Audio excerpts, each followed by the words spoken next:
walikuwa na majeraha sehemu ya juu ya mwili, na uchunguzi wa kitabibu kwa majeraha wote ulifanyika kwenye vituo vya umma na huduma za afya, na majeraha wote hao waliopata huduma kulikuwa hakuna ushahidi wowote wa mtu yoyote katika hao ambayo aliteswa.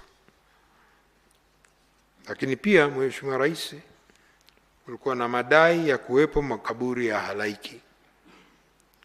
Kulikuwa na madai hayo kupitia vyombo vya habari vya kitaifa na mitandao ya kijamii kusuwepo kwa makaburi halaiki eneo la makaburi ya Kondo, Kunduchi, manispaa ya Kinondoni, Dar es Salaam. Tume imefanya uchunguzi ikiwa ni pamoja na kutembelea na kukagua eneo la makaburi, kufanya mahojiano na kupata taarifa ya afisa msimamizi wa makaburi hayo kutoka manispaa ya Kinondoni na kuchukua ushahidi wa wasimamizi wa makaburi ya Kondo.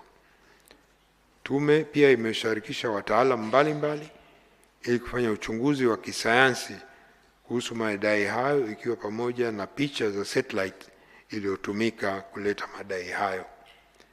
Maoni ya wataalamu hao, wakiwemo wa uchambuzi wa mbalimbali wa mifumo ya taarifa za kijiografia, remote sensing and geographical information system, ni kwa madai hayo hayakuweza kuthibitishwa.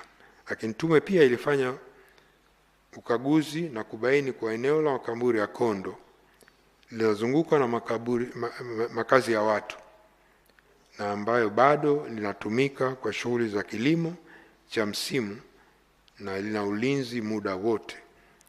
Kutokana na ushahidi na uchunguzi wa tume wa uandani na kuzingatia hali ilivyoonekana katika eneo la makaburi hayo pamoja na taarifa za wataalamu wa uchunguzi wa kisayansi, tume imebaini kwa madai ya kuwepo kwa makaburi halaiki eneo la Kondo hayakuweza kuthibitika.